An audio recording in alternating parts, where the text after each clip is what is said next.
Ya, salah satu fasilitas bagi yang bicara itu dia bisa memilih-milih pertanyaan yang mau dijawab. Bentuk negara menurut Islam. Rasulullah SAW mendirikan negara Madinah berdasarkan kesepakatan bersama. Ada 3 elemen kekuasaan dan seterusnya. Kemudian pertanyaan, apakah secara tidak langsung NKRI pun sudah menerapkan bentuk negara sebagaimana negara Madinah?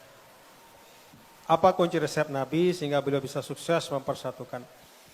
Untuk yang pertama, wallahu a'lam bissawab, ya, saya bisa menyampaikan bahwa Islam itu memberikan seperangkat nilai dan memandu kita untuk menjadikan nilai-nilai itu sebagai prinsip di dalam bernegara. Nilai keadilan, nilai syuroh, ya, termasuk juga nilai tauhid yang di dalamnya adalah mengorientasikan semua kepada Allah Subhanahu wa taala, Tuhan yang Maha Kuasa, ya. Menjunjung tinggi kebenaran dan prinsip-prinsip yang lain. Adapun bentuk, ya, diserahkan kepada kesepakatan kita. Dan di Indonesia kita sudah sepakat, namanya NKRI, itulah kesepakatan yang harus kita jaga selama-lamanya. Tadi saya sudah menyinggung Pancasila itu, ya, saya tidak tahu apakah memang dikonsep sejak awal, tapi bentuknya, ya, yang sekarang itu benar-benar memuat, ya, nilai-nilai dasar yang tadi sebagian sudah saya singgung. Jadi nyamanlah di Indonesia, ya, kepada semua Bapak Ibu, kita sebagai Muslim dengan sepenuh hati kita nyaman ber-Indonesia karena Indonesia ini adalah satu kesepakatan kita bersama yang diisi dengan tata nilai yang sesuai dengan tuntunan Islam. Tinggal bagaimana kita mengisi Indonesia dengan kebaikan.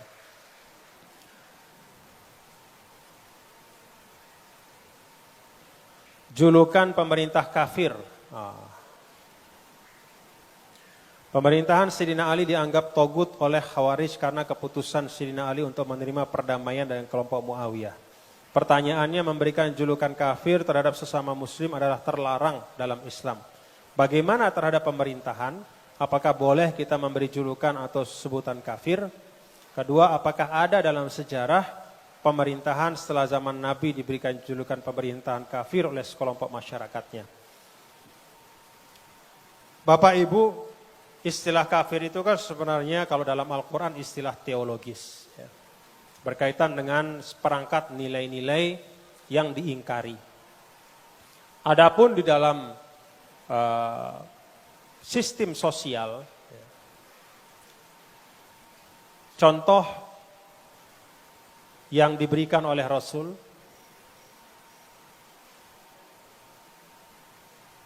beliau tidak menyebut, ya, di Piagam Madinah, tidak menyebut di Piagam Madinah kelompok-kelompok non-muslim itu dengan sebutan kelompok kafir. Ya. Kenapa? Karena Piagam Madinah itu bukanlah tentang eksistensi akidah, tetapi bagaimana membangun platform hidup bersama. Jadi kalau kita di Indonesia, pertanyaannya, ber-Indonesia ini apakah kita dalam konteks eksistensi akidah ataukah membangun platform kehidupan bersama? Ya. Kalau kita memaknakan dan meyakini bahwa Indonesia adalah platform hidup bersama, mari kita gunakan cara Nabi di Piagam Madinah. Ya. Mari kita gunakan cara Nabi di Piagam Madinah. Menyebut kelompok-kelompok di luar kita sesuai dengan nama kelompoknya. Ya, bukan dengan melabelkan dengan sebutan teologis, ya, dengan sebutan iman atau kufur. Jadi di Piagam Madinah Nabi menyebut kelompok-kelompok non-muslim itu dengan nama kelompoknya masing-masing. Kelompok A, B, C, D. Tidak Nabi mengatakan kelompok kafir, kelompok orang-orang kafir, tidak. Tapi kelompok A disebut. Kenapa? Karena dalam konteks membangun platform kehidupan bersama.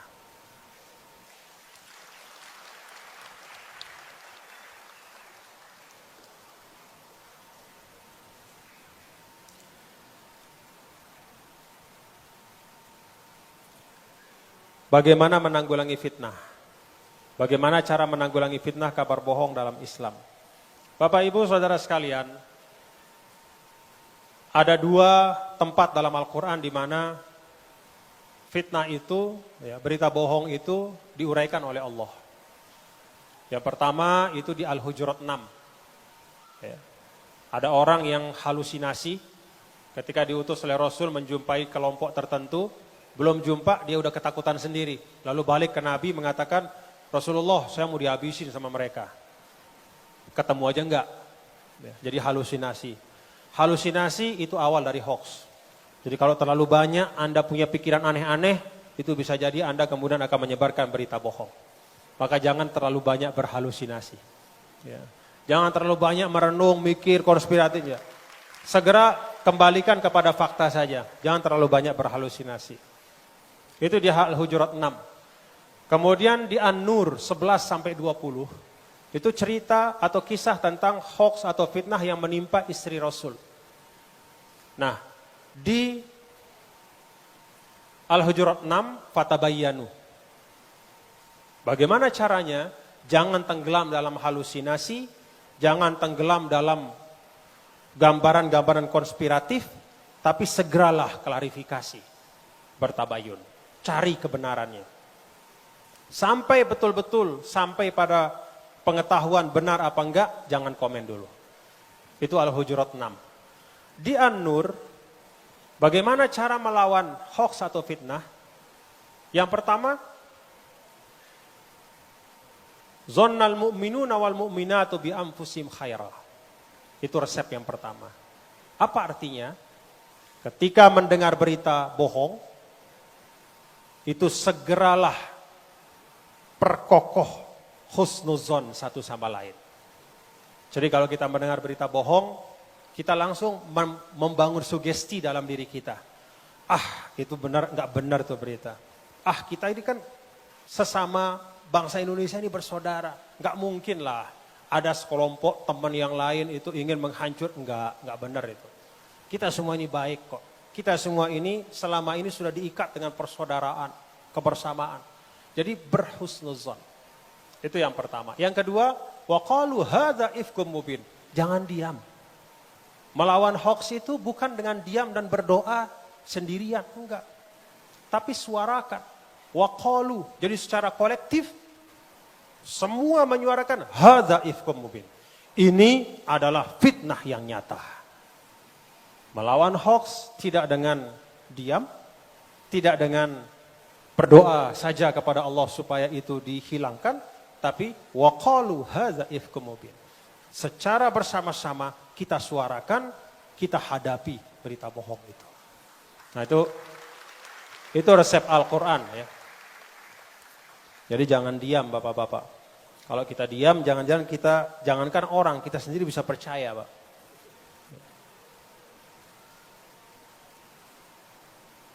Bolehkah kita menyampaikan ujaran kebencian kepada yang memfitnah kita?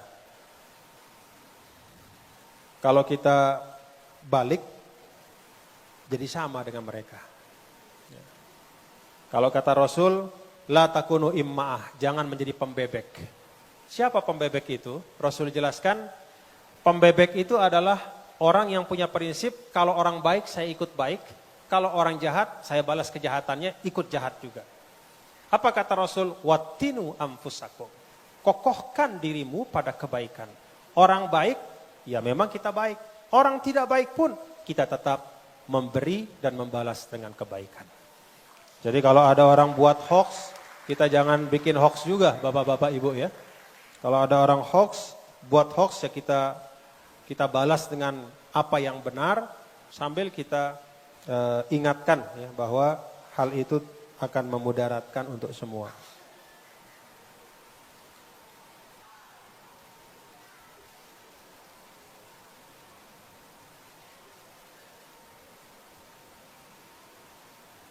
Nasib umat Islam di era modern. Jika kita merujuk pada buku Alvin Toffler, di panjang ada fase-fase, kemudian ke belakang atau sekarang mengarah ke sistem jaringan global atau transnasional. Misalnya Hizbut Tahrir, Ikhwanul Muslimin, Freemasonry, Chinese Overseas dan lainnya. Pertanyaannya, apa yang harus dilakukan umat Islam di Indonesia dalam mengantisipasi perubahan dari era industri ke era reformasi? Menurut saya, Bapak-bapak, Ibu, tendensi atau patriotisme kita, keindonesiaan kita tidak boleh diletakkan secara diametral ya dengan nilai global. Artinya bukan berarti bahwa karena kita Indonesia maka kita menganut sistem atau menganut pandangan chauvinistik, tidak menerima kebaikan dari luar, tidak mau membangun jejaring global dalam konteks yang baik. Justru Islam mengajarkan bahwa ada spektrum-spektrum kebaikan yang bisa kita kembangkan secara bersamaan. Kita bisa berukhuwah Islamiyah, pada saat yang sama kita bisa berukhuwah wataniyah, pada saat yang sama kita bisa berukhuwah alamiyah, yaitu persaudaraan global dan seterusnya. Jadi Islam memandang spektrum kebaikan itu tidak secara diametral. Kalau begini maka nggak bisa begitu, tidak. Sepanjang kebaikan itu, sepanjang sesuatu itu bisa menghadirkan kebaikan, maka Islam selalu mengapresiasi dengan pandangan yang positif. Kecuali Bapak Ibu, kalau ada hal-hal yang sifatnya destruktif terhadap kesepakatan kita. Seperti misalnya Hizbut Tahrir. Hizbut Tahrir itu ide transnasional. Itu akan destruktif terhadap kesepakatan kita ber-Indonesia. Nah, karena dia destruktif terhadap kesepakatan kita, maka kita harus bersikap. Apa sikap kita? Sikap kita menolak itu. Karena kalau itu kita biarkan berkembang di kalangan kita di Indonesia, maka jalinan persaudaraan dan platform hidup bersama sebagai satu bangsa itu akan bisa rusak dan hancur. Jadi Bapak-bapak dan Ibu, kalau dalam kaidah fikih itu disebutkan al-masalihul mutahaqqiqah muqaddamatun alal masalihil marjuwah au marjuhah. Kemaslahatan yang nyata, kita ber-NKRI ini udah nyata maslahatnya. Dengannya kita bisa utuh sebagai bangsa. Yang nyata, yang terbukti, tidak boleh dikorbankan untuk sesuatu yang sifatnya masih prediktif.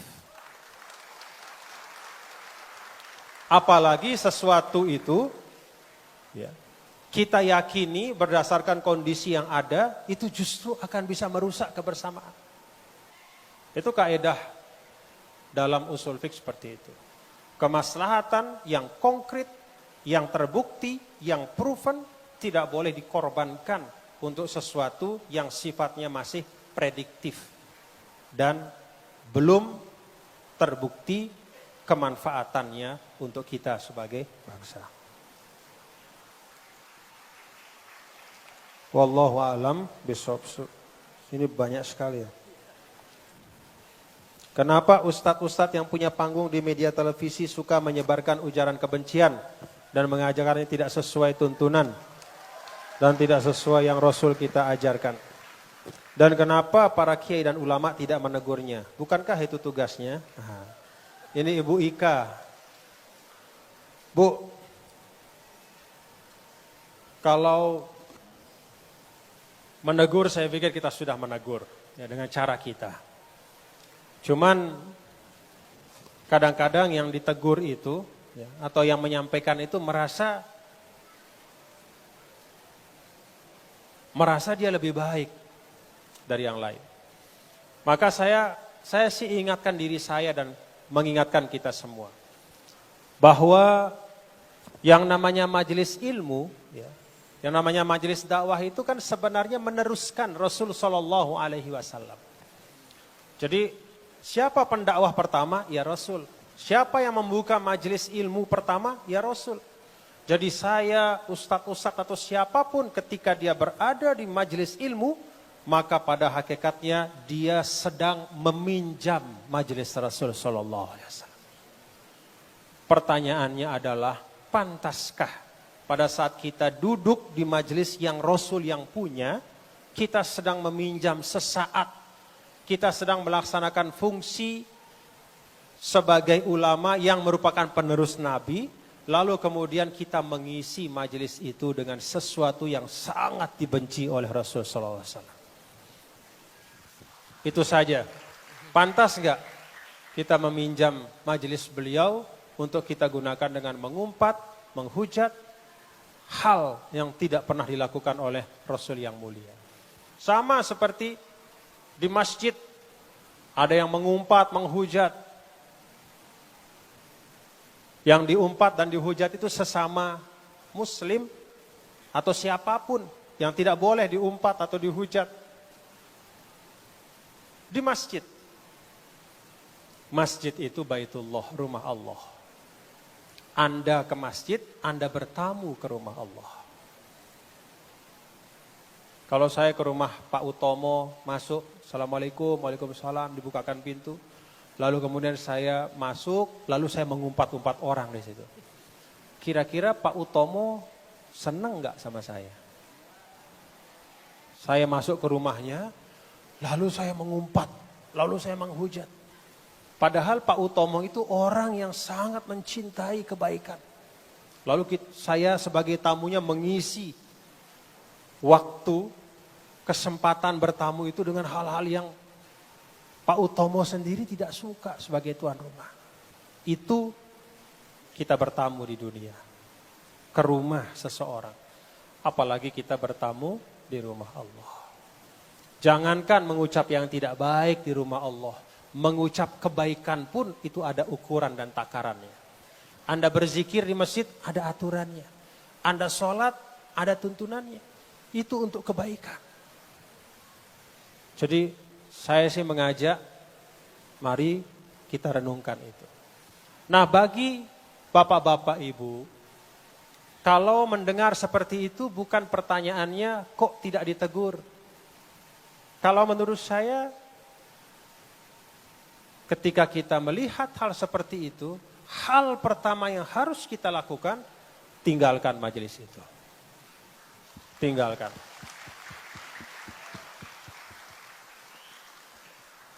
Nah bapak-bapak, ibu-ibu nih, di Jakarta kan biasanya punya komunitas-komunitas pengajian. Saya ajak bapak-bapak ibu untuk pastikan ya, ustadz-ustadz yang mengisi pengajian-pengajian bapak-bapak ibu-ibu, itu ustadz-ustadz yang memang bisa menyampaikan ya, nilai-nilai Islam yang baik itu. Karena mohon maaf Bapak Ibu, ya, keberagamaan kita adalah siapa guru kita. Jadi sesederhana itu. Keberagamaan kita adalah siapa guru kita. Kan kita nggak bisa jumpa sama Nabi. Jadi jangan bingung kalau misalnya anak-anak kita berislam dengan Islam yang aneh. Mungkin bukan salah anak kita, tapi salah kita sebagai orang tua yang keliru menghadirkan pembimbing Islam untuk anak kita. Mudah-mudahan kita bisa pahami bersama ya Bapak-Bapak Ibu. Terima kasih. Assalamualaikum warahmatullahi wabarakatuh. Banyak sekali pertanyaan saya belum bisa jawab, bukan hanya karena waktu terbatas, tapi karena saya memang nggak bisa jawab. Ya. Dan nggak apa-apa kok, dalam Islam itu mengatakan saya tidak tahu itu bukan aib. Jadi jangan juga melihat kalau ada ustadz semua bisa dijawab itu orang hebat, belum tentu juga. Ya. Ada namanya Imam Malik bin Anas, seorang ahli ijtihad yang paling hebat pada masanya. 42 pertanyaan, yang dia jawab cuma 6. Muridnya terheran-heran. Tatapan muridnya itu seakan-akan mengatakan, aduh Syekh jangan gini dong, malu kami sebagai murid Anda. Kira-kira begitu. Kok cuma 6 dari 42? 36 beliau jawab dengan la adri. Saya tidak tahu jawabannya. Apa kata Sayyidina Malik bin Anas, imam itu? Saya nggak malu mengatakan tidak tahu. Saya lebih malu kepada yang punya majelis ini, yang dia masukkan Rasul Shallallahu Alaihi Wasallam. Ya.